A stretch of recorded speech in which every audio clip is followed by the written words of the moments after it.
नमस्कार, जय श्री कृष्ण दोस्त। आज मैं आपको शनिवार के व्रत की कथा सुनाता हूँ। शनिदेव के प्रकोप और 7.5 की शनिदेव की कथा, शनिवार की कथा। इससे पहले मैंने आपको रविवार, सोमवार, मंगलवार सभी तरह की कथाएं सुनाई हैं।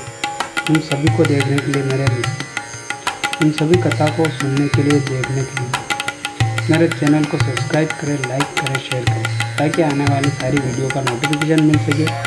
और जो भी मैंने जितनी भी कथाएं, व्रत कथाएं आपको बताई हैं, वो सभी आप देख सकें और व्रत विधान और कथा सुन सकें। जय श्री कृष्ण। एक बार देवताओं के राजा इंद्र की सभा में, जब सभा चल रही थी, तो सारे इंद्र के जितने भी देवता वो आपस में बहस करने लगे कि मैं बड़ा हूँ, मैं बड़ा हूँ। तो इस बहस के चक्कर में वो सभी राजा इंद्र के पास गए और राजा इंद्र से कहा कि हम सभी देवताओं में कौन बड़ा है। तो इंद्रदेव भी ये इसका निर्णय नहीं कर पाए। तो राजा इंद्र ने उन सभी देवताओं को सलाह दी कि आप सभी धरती लोक पर उज्जैन नगरी में जाइए, वहाँ के जो राजा है विक्रमादित्य जी, उनके पास जाइए, वो आपका निर्णय करेंगे। सभी देवता राजा विक्रमादित्य के पास में आए। उज्जैन में पहुंचकर राजा विक्रमादित्य की सभा में पहुंचे। राजा विक्रमादित्य से सभी देवताओं ने कहा, निवेदन किया कि हे राजन, हम सभी देवताओं में से कौन सबसे बड़ा है, इसका निर्णय कीजिए। विक्रमादित्य भी हस्तप्रत रह गया कि वो कैसे उनका निर्णय कर सके। तब राजा विक्रमादित्य के मन में एक उपाय सूझा। उन्होंने कहा कि आप सभी के गुणों के अनुसार मैं यहाँ आसन लगवाता हूँ, आप अपने अपने गुणों के हिसाब से आसन पर बैठ जाइए। तो राजा विक्रमादित्य ने सोने का, तांबे का, कांसे का, लोहे का सभी प्रकार के आसन बनवाए और सभी देवताओं से कहा कि आप अपने अपने गुण के हिसाब से अपने अपने आसन पर बैठ जाइए। जो लोहा, सोना, चांदी, उस हिसाब से सबसे पीछे जो कुर्सी लोहे की लगी हुई थी, उस लोहे की कुर्सी पर शनिदेव बैठे। तो शनिदेव ने कहा कि मुझे सबसे पीछे बिठाकर मेरा अपमान किया है। तो ऐसा कहकर शनिदेव ने कहा, मैं इसका बदला लूँगा, मैं इसका तुम्हें श्राप दूंगा। तो ऐसा कहकर शनिदेव चले गए। और इसके बाद में राजा विक्रमादित्य की सभा हो चल रही थी।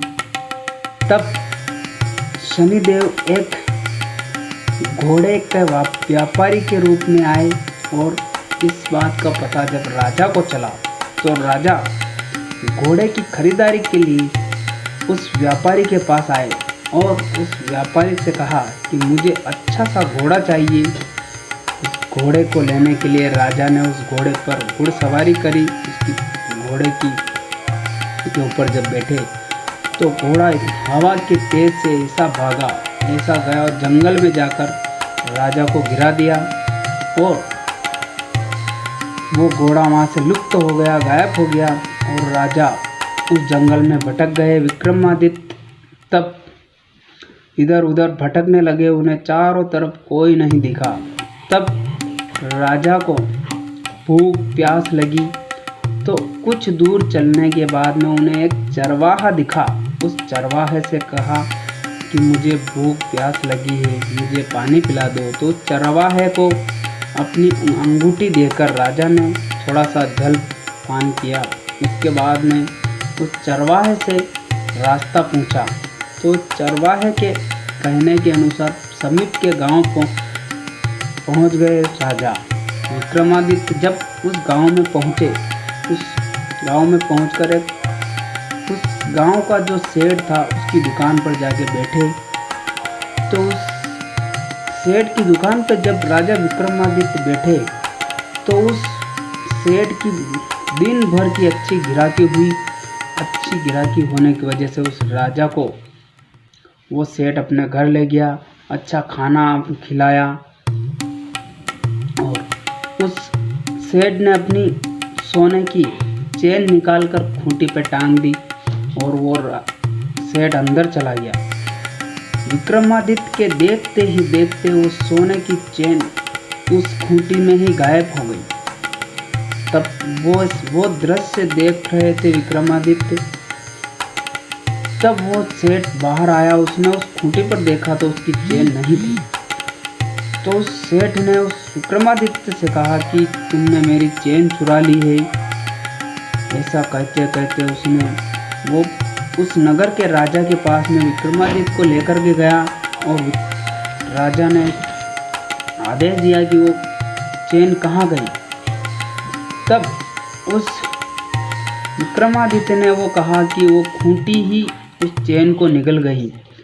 तब सब हंसने लगे कि कोई खूंटी चेन को निगलती है, पर विक्रमादित्य की बात का विश्वास नहीं किया और विक्रमादित्य राजस्व में से कहते कहते रह गए। और राजा ने आदेश दिया कि इस चोर के दोनों हाथ और पेट काट कर इसे रोड पर फेंक दिया जाए। तब राजा के कहने के अनुसार विक्रमादित्य के दोनों हाथ और दोनों पैर काट कर उसे रोड पर फेंक दिया। तब उस रोड से एक तेली गुजर रहा था। उस तेली ने राजा को उठाया और अपने खेत पर बैल के पास में बिठा दिया और उसे खाना भी खिलाया। और उस राजा की आवाज़ से बैल चरने लगा। तब उस दिन राजा ने रात को भोजन ग्रहण किया और रात को जब राजा सो रहा था तब उस समय उसके शनिदेव की 7.5 की पूर्ण हो गया। तब शनिदेव ने रात को आकर राजा विक्रमादित्य को कहा कि तुमने मेरा अपमान किया, इस वजह से मैंने तुम्हें ये सजा दी है। ये 7.5 तुम्हारी समाप्त हुई है। तब विक्रमादित्य के सब सुबह उठकर विक्रमादित्य ने देखा तो उसके हाथ पैर दोनों सलामत हो गए। और हाथ पैर सलामत होने के बाद में